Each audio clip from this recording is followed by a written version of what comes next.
Du coup, je vais pouvoir te laisser la main, Erika, sur ta présentation, construire son projet professionnel. Merci Christelle. Bonjour à tous et à toutes. Bienvenue. Alors, je me présente très rapidement. Donc, je suis Erika Perruchot. Je suis ingénieure à INRAE, qui est un institut de recherche publique, et je suis conseillère en orientation professionnelle au sein de cet institut depuis 2019. Le conseil en orientation professionnelle, c'est l'équivalent des conseillers mobilité carrière et des conseillers en évolution professionnelle, sachant que j'accompagne des agents qui soient titulaires ou contractuels, qui souhaitent évoluer professionnellement, qui souhaitent faire bouger leur carrière, faire une mobilité au sein de l'institut ou à l'extérieur de l'institut, qui souhaitent aussi bénéficier d'accompagnement sur la préparation des concours internes, externes, voilà, sur différentes questions en lien avec leur activité professionnelle. Mais aussi, donc, j'accompagne également les personnes sur l'élaboration de leur projet professionnel. Et c'est à ce titre-là, donc, que j'ai vu avec Christelle et la PFRH pour vous présenter aujourd'hui les différentes étapes à franchir et qui me paraissent, oui, importantes à réaliser pour pouvoir construire son projet professionnel, que ce soit au sein de son propre organisme ou à l'extérieur de son organisme. Alors, la première question à se poser quand on veut construire un projet comme ça, c'est de se demander pourquoi faire. Pourquoi est-ce que je veux changer de carrière, changer de métier, où est-ce que je veux aller? Quels sont mes besoins, mes envies? Enfin, toutes ces questions-là. Donc en fait, c'est se regrouper sur la question pourquoi faire? Pourquoi construire un projet professionnel et pourquoi envisager une mobilité? Le premier point, c'est de se dire que vouloir changer de carrière ou de métier, ça ne suffit pas en soi. Ça veut dire quoi? Ça veut dire qu'il faut déterminer quelles sont les raisons qui nous amènent à vouloir changer de carrière, de métier, de poste, à vouloir faire évoluer sa carrière. On peut avoir différentes raisons qui peuvent apparaître. Ça peut être effectivement des difficultés qu'on rencontre sur son poste. Ça peut être une lassitude. Ça peut être l'envie de mettre un peu plus en avant sa vie privée par rapport à sa vie professionnelle. On sait que le confinement, le Covid, nous a amené à réfléchir sur la répartition entre vie privée et vie professionnelle. Mais ça peut être aussi de vouloir évoluer vers de nouvelles compétences, vers de nouvelles responsabilités. Et puis, c'est aussi parfois changer parce qu'on n'est pas bien là où l'on est, parce qu'on rencontre des problèmes relationnels, parce qu'il y a des tensions dans l'équipe, parce qu'il y a une restructuration aussi qui est en cours. Bref, toutes ces raisons-là, il faut quand même les identifier. Pourquoi? Parce que ça permet de savoir vers quoi va aller, pour quelles raisons on veut partir. C'est aussi une manière de mieux se connaître et de savoir ce que l'on a envie de garder et ce que l'on n'a plus envie de garder. Construire son projet, c'est aussi se poser la question de savoir où on va. C'est une sorte de projection, c'est se projeter, envisager un autre possible, envisager d'autres horizons. Mais c'est aussi se dire que l'on va se mettre en mouvement.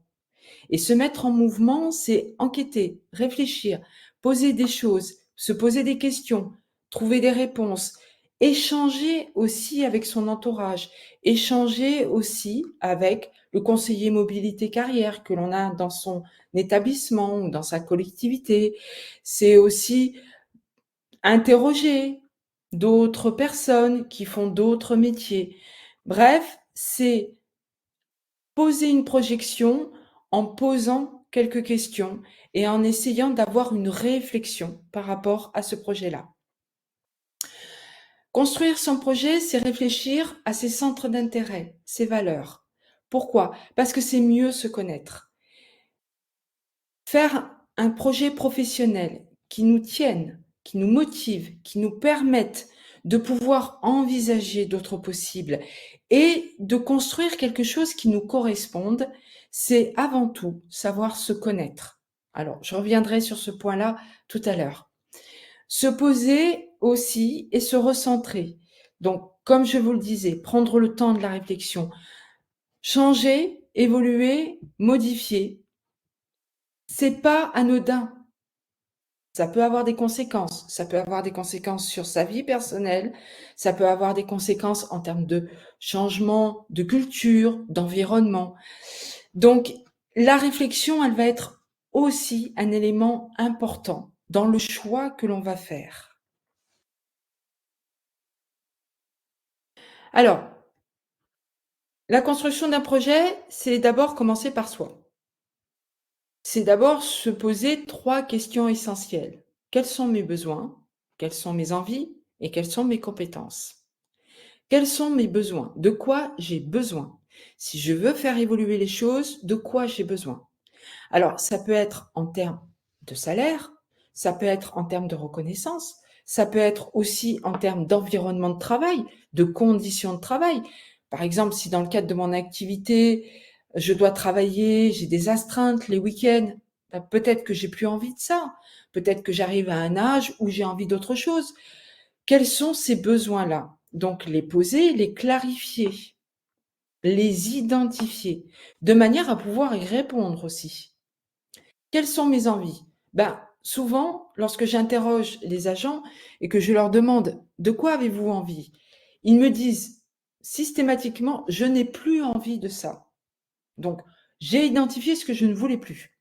Par contre, identifier ce que je veux, c'est un peu plus complexe.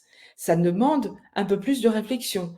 Ça demande de savoir qui on est. Qu'est-ce qui me porte? Quels sont mes centres d'intérêt? Quelles sont mes valeurs? Qu'est-ce qui me motive le matin pour aller au travail? De quoi, effectivement, j'ai besoin? Ça rejoint la première question. Et puis enfin, le dernier point, c'est se poser la question des compétences. Qu'est-ce que je peux identifier dans mon parcours que je vais pouvoir transférer vers ce projet? Qu'est-ce qui est de l'ordre de la compétence technique? Tout ce que je sais faire, tous mes domaines, mon expertise, la maîtrise que j'ai de mon métier. Qu'est-ce que je vais pouvoir en tirer pour pouvoir le proposer par ailleurs, apporter ces compétences? Quel est mon socle de compétences? Alors, pour répondre à ces différentes questions, eh ben, le mieux, c'est de faire un bilan. Alors, on parle de bilan de compétences, on parle de bilan professionnel, mais faire un bilan de là où on est à l'instant T, où on envisage ce projet professionnel. Après, ce bilan, il va se construire, il va s'alimenter, mais déjà poser des bases, ça me paraît assez essentiel. Alors, faire un bilan, c'est quoi? D'abord, c'est valoriser mon parcours. Parce que dans le cadre d'un bilan, qui dit bilan, dit retour en arrière. Je me retourne un petit peu, je me recentre sur moi et je me retourne sur ce que j'ai fait jusqu'à présent. Comment je l'ai fait? Qu'est-ce que j'ai rencontré? Les différentes expériences que j'ai vécues, comment je les ai vécues, qu'est-ce que j'ai mis en avant, qu'est-ce qui s'est passé. Donc, tout ça me permet de valoriser un petit peu et de prendre des expériences sur lesquelles je pourrais m'appuyer pour la suite. Ensuite, c'est aussi une manière pour moi de clôturer une période de ma vie professionnelle. C'est aussi pour moi, euh, c'est aussi pour moi une manière de faire, pas de fermer la porte, pas complètement, mais au moins de commencer à la fermer tout doucement. Ensuite, c'est identifier ce pourquoi je suis faite. Qu'est-ce qui pourrait m'intéresser? En travaillant sur les centres d'intérêt, en travaillant sur les valeurs, on arrive très rapidement à identifier, tiens, ça, effectivement, ça m'intéresse pas mal. Ce domaine-là, ce sujet, cette problématique, ça peut être les questions. Aujourd'hui, on parle beaucoup de l'environnement, du réchauffement climatique, mais on peut parler aussi des problèmes de société, l'accompagnement des personnes, l'identification des différents problèmes rencontrés. Le bilan permet de travailler à la fois sur les aspects professionnels de sa carrière, mais également sur ses aspects personnels. Et dans un bilan, ne jamais oublier l'extra-professionnel, parce que l'extra-professionnel nous permet parfois de mieux identifier ses centres d'intérêt, de mieux poser certaines valeurs, puis de se dire qu'en fait de compte, il y a des choses qu'on peut tirer de ces expériences extra-professionnelles dont on pourrait se resservir par ailleurs. Ensuite, c'est une manière de devenir acteur, actrice de son changement. En faisant la démarche de bilan, on est en mouvement, on est en réflexion, on est en interrogation, on va répondre à des différents questionnaires. Quand on est accompagné par un conseiller mobilité carrière, quand on est accompagné, et généralement dans vos structures, vous avez des personnes qui peuvent vous accompagner.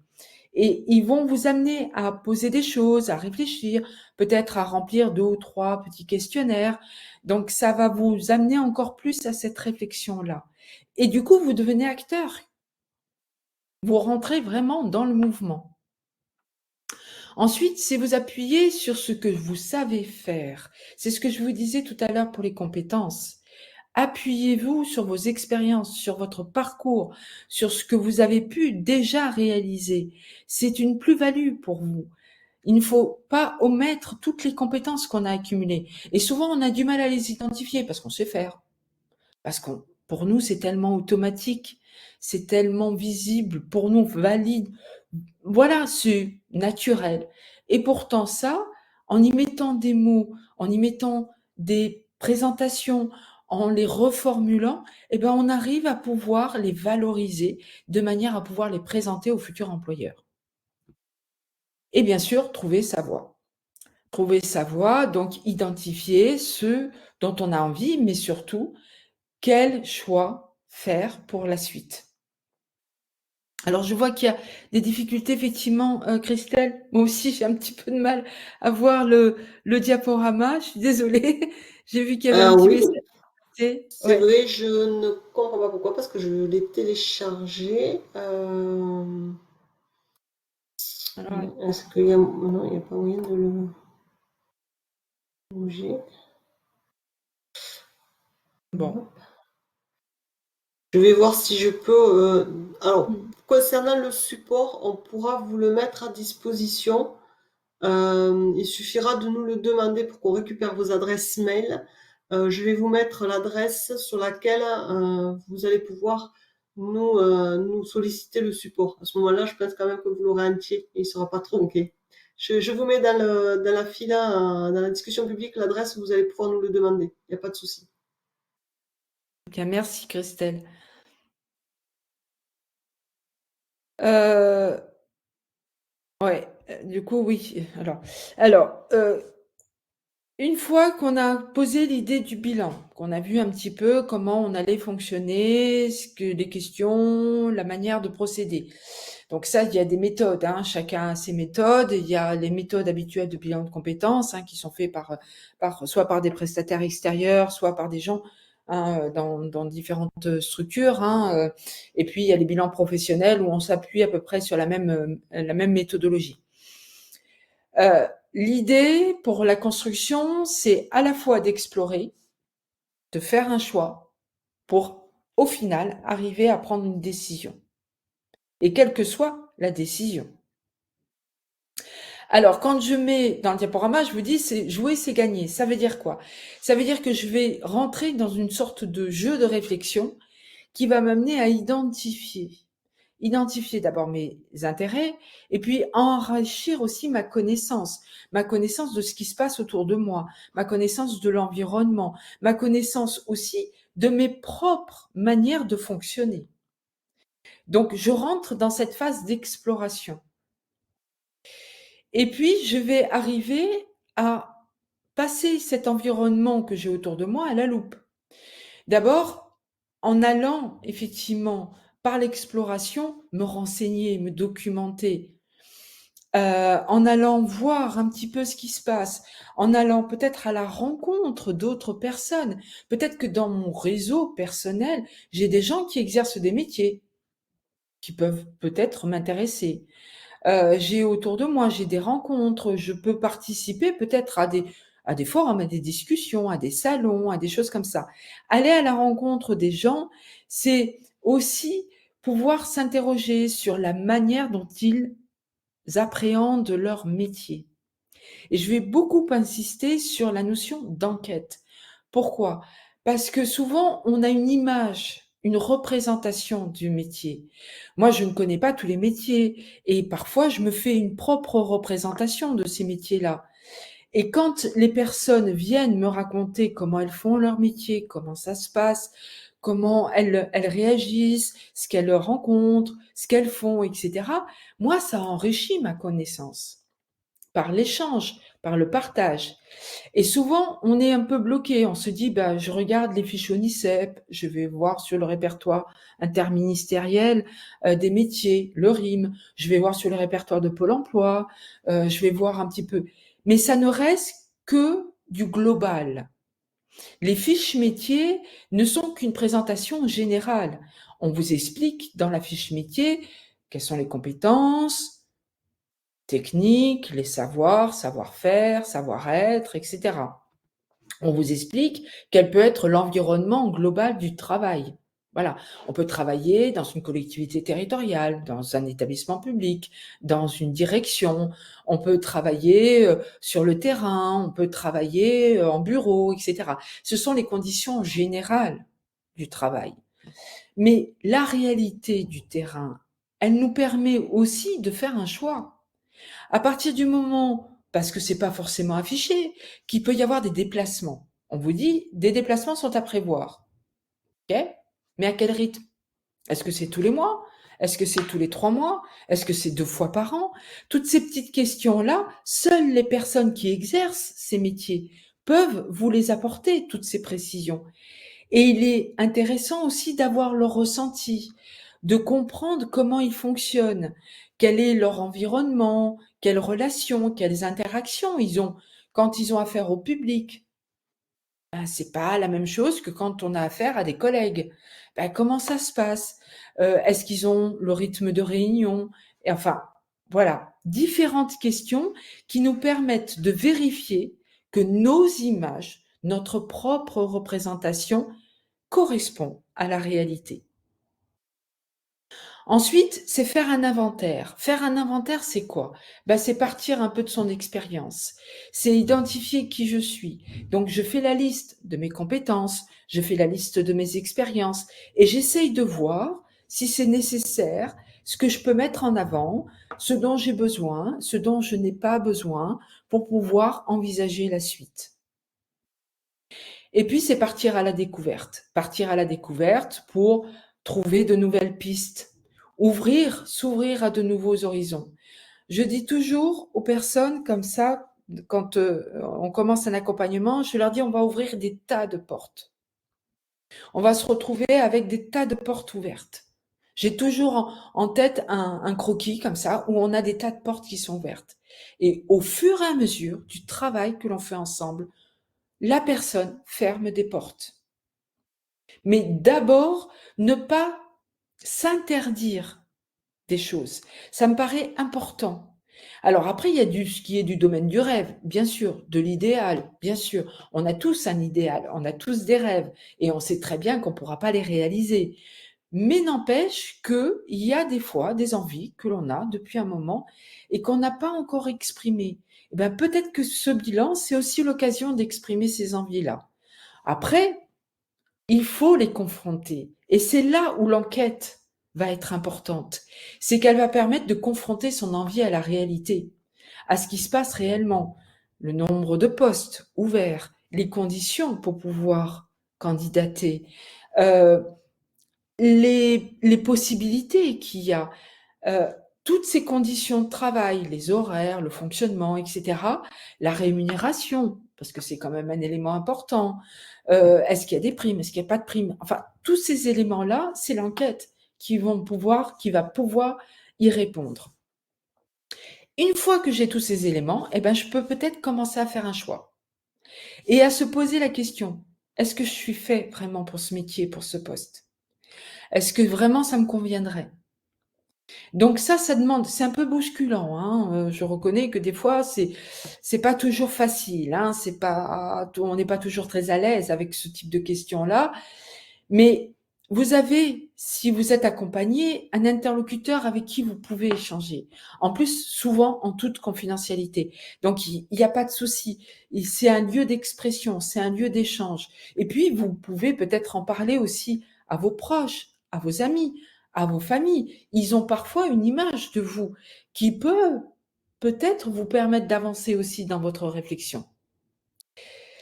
Et enfin, se faire un choix permet aussi d'argumenter, parce que de trouver la motivation nécessaire pour pouvoir candidater et vous trouver les arguments dans sa lettre de motivation, dans sa candidature, dans son dossier de candidature, et dire voilà, ça y est, moi j'ai trouvé ça, j'ai réfléchi à ça, je sais que ça, je peux vous l'apporter.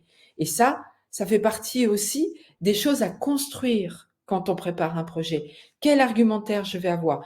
À la fois pour dire au revoir à mon poste, à mon métier, à mon emploi, mais aussi pour pouvoir me positionner par rapport à un autre poste. Et enfin, c'est prendre la décision. Prendre la décision, c'est faire une synthèse de tout ce que l'on a appris. Parce que des fois, on prend des décisions un peu à la hâte. Non, justement, le bilan aussi permet de pouvoir poser cette réflexion-là et des fois, on a des envies. Moi, je le reconnais, la première, il y a des moments où on a ras-le-bol, on en a marre, on veut partir, et puis voilà.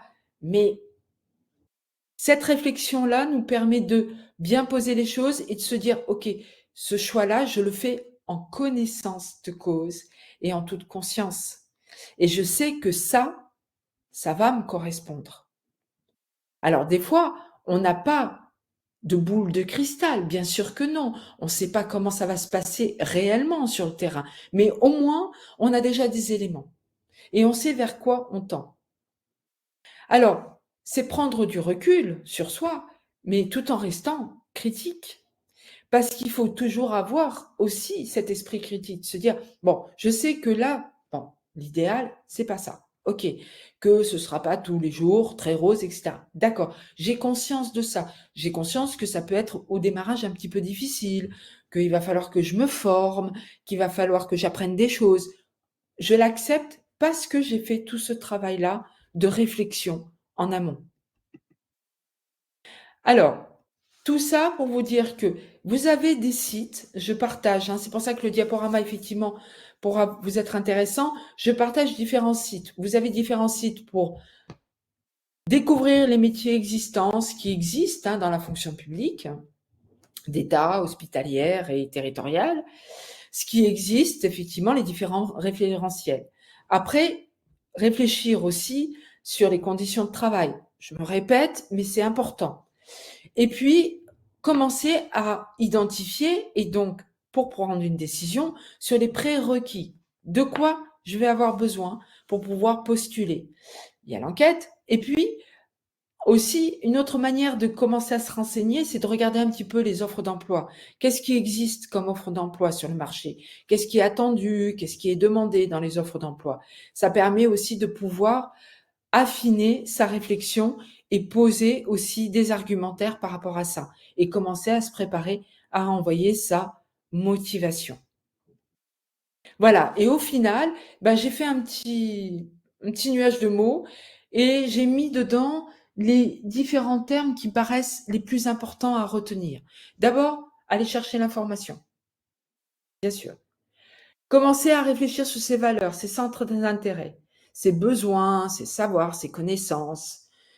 Travailler aussi sur sa valorisation, valoriser son parcours, valoriser ses compétences, valoriser ce que je suis capable de proposer. S'appuyer sur un réseau qui soit personnel, professionnel, extra-professionnel. Ne pas hésiter à échanger avec les personnes autour de soi. Réfléchir à une démarche, travailler avec méthode.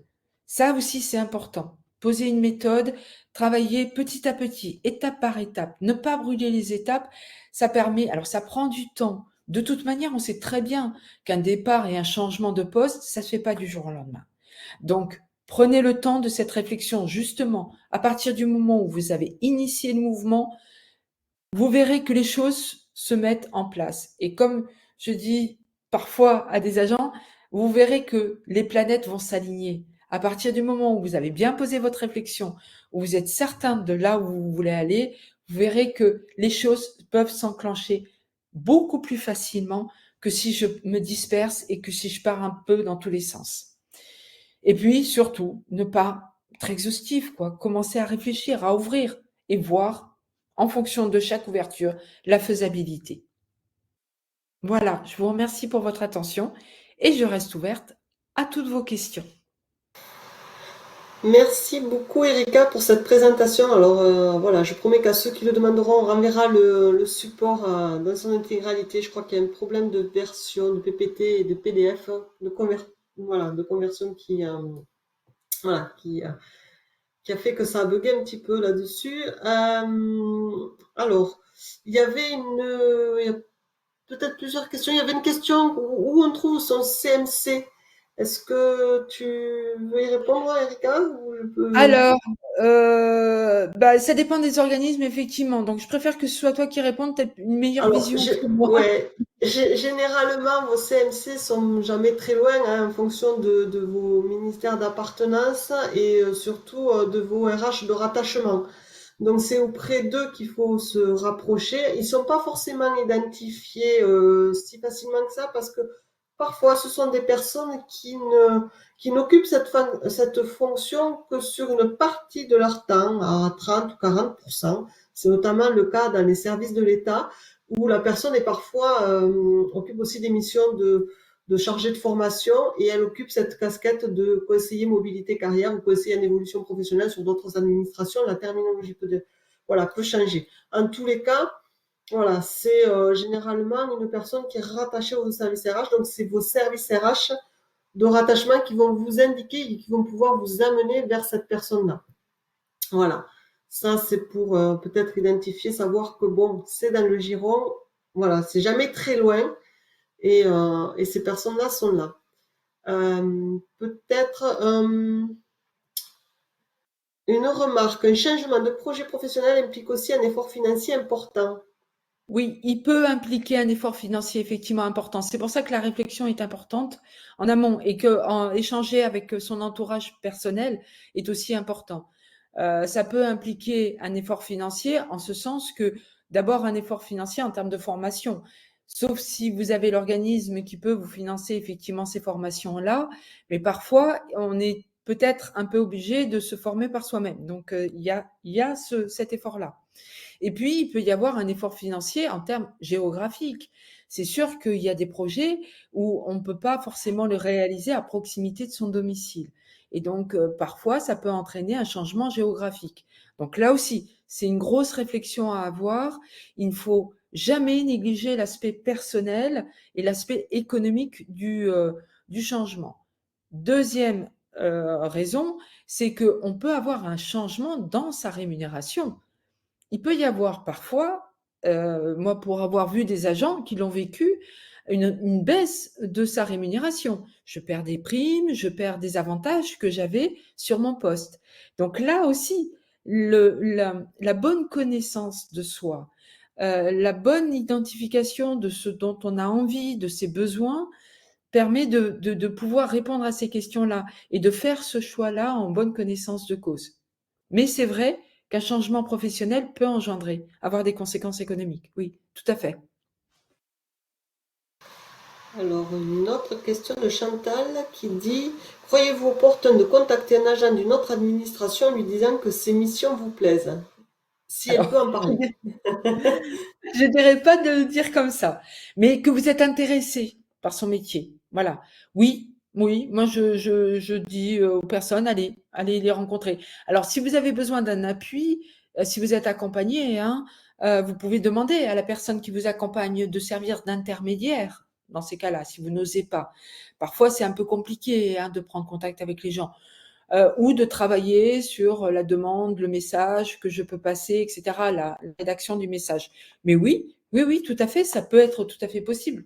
Vous savez, on s'aperçoit que les gens aiment beaucoup parler de leur métier. Ça peut paraître idiot, mais souvent, ils aiment parler de leur métier. Donc après, c'est la manière dont vous l'abordez. C'est sûr que si vous l'abordez en lui disant ton poste me plaît, la personne peut considérer que vous allez lui prendre son poste. Donc, c'est pas toujours facile. J'exagère, je caricature, mais c'est aussi une manière de dire, voilà, par contre, vous renseignez sur le métier, sur ce qui se passe, etc. Oui, oui, oui, bien sûr. C'est de la curiosité, ça fait partie de l'enquête, oui. Euh, Peut-être rajouter une chose à ce que tu évoques là, Erika, en complément. Tu parlais de l'enquête métier justement pour aller se confronter à une réalité de terrain. Faut pas oublier aujourd'hui qu'il y a la période d'immersion aussi qui est possible, qui est un nouveau dispositif qui est arrivé avec la loi de transformation de 2019, si je ne m'abuse, et dont les textes sont parus il n'y a pas très longtemps, mais qui permet, voilà, dans le cadre d'un projet, justement, d'aller vérifier si, oui, un peu le vie ma vie, d'aller vérifier si c'est quelque chose qui peut vous convenir. Donc, c'est quelque chose qui existe aujourd'hui, qui est, voilà, qui amène à une convention. Alors, pour les agents de la fonction publique en général, c'est une période d'immersion qui peut se faire en interversant, mais pas vers le privé. Voilà, qui est ouverte sur les trois versants de la fonction publique, mais pas dans le privé. Donc, si voilà, vous avez des velléités d'aller voir ce qui se passe aussi chez les métiers d'autres versants, en tout cas, sachez que ce dispositif, il est aussi là pour ça, pour vous permettre d'aller étayer vos réflexions. Voilà, Oui, c'est vrai que j'en ai pas parlé. Merci Christelle. avec plaisir. J'ai omis d'en parler, mais c'est vrai que c'est une,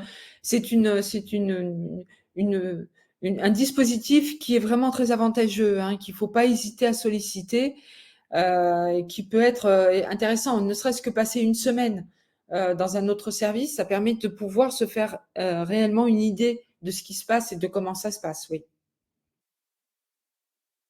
Alors, une question. Pour solliciter un bilan professionnel, faut-il s'adresser au CVRH? Ben, tout dépend si vous êtes issu du ministère voilà, du beau ministère, ministère de la Transition écologique, si je ne m'abuse.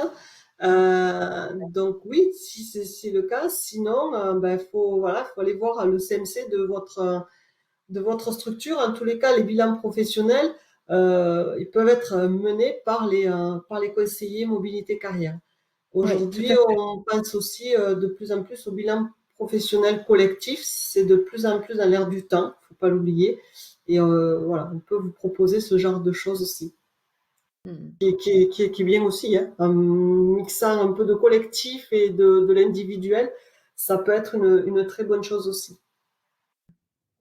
Alors, comment faire un vie ma vie? Vers qui se tourner pour le mettre en place?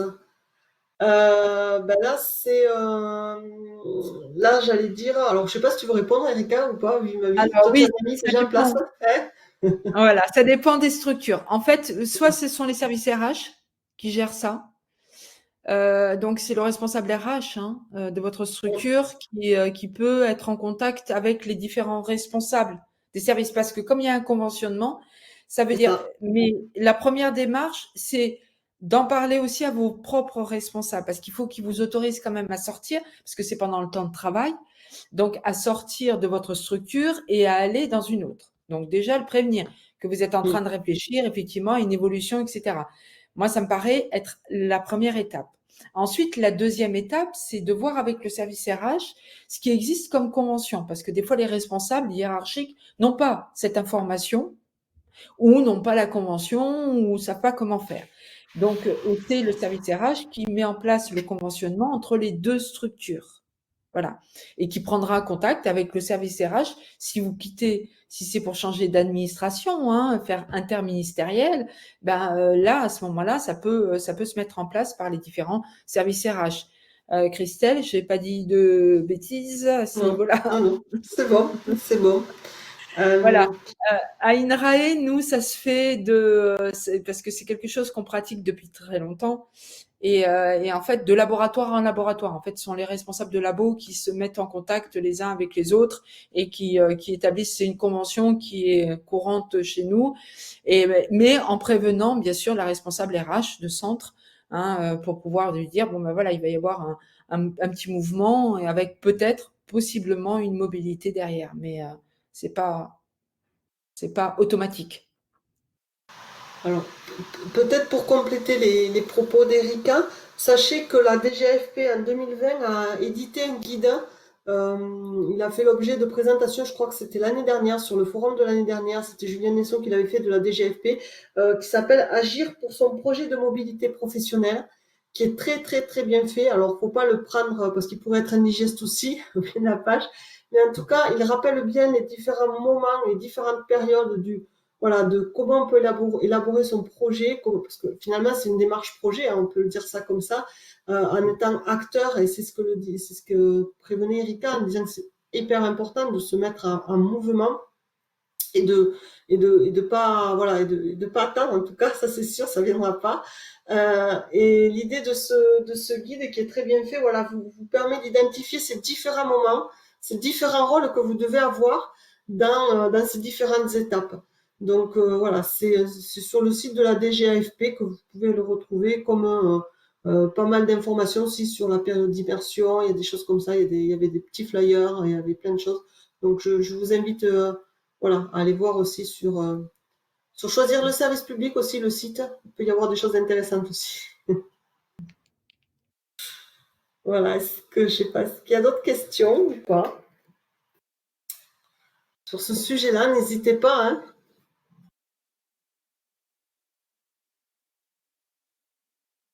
Ok. Ben alors, peut-être je peux passer au sondage, hein, si Erika, c'est bon pour toi. Pour moi, c'est bon. S'il n'y a pas d'autres questions, il n'y a pas Donc, on de. va lancer. Alors, hop, je vais reprendre la main. Voilà. Du coup, je vais démarrer le sondage. Je vous demande un petit peu de temps, le temps de vous récupérer les questions, de vous les en mettre dans la boîte. Hop, voilà. Allez, hop, c'est parti pour la première question. Je vous laisse y répondre. C'est pour mieux vous connaître.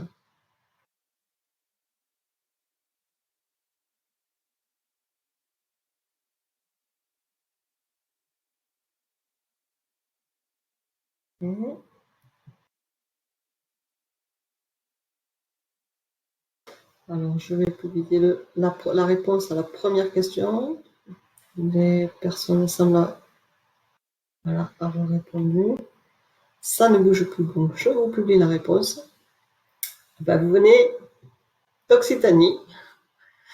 Voilà. C'est d'autres. La seconde question concerne votre tranche d'âge.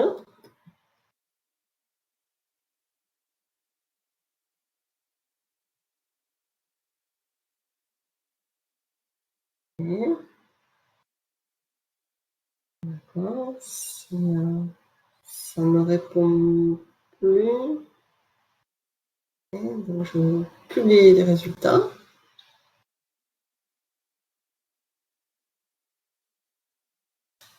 Alors, je passe à la troisième question.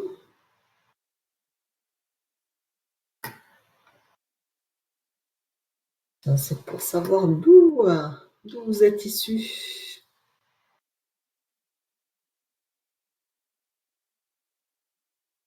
Sachant que. Okay. Ça bouge encore un peu. Merci pour vos réponses et votre participation. On continue. Bon, essentiellement de la fonction publique. Okay. Allez, je vous envoie la dernière question. Donc, pour ceux qui sont de la fonction publique, plutôt, dites-nous d'où vous êtes.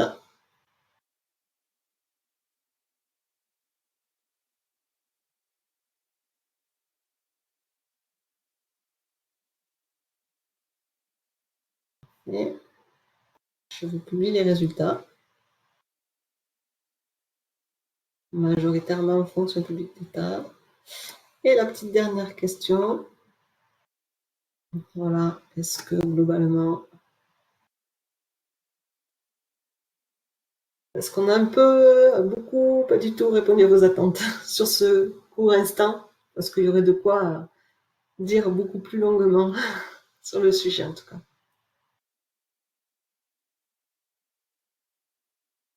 Oui, tout à fait. Ben voilà, et hop, je vous publie voilà, les résultats. Mais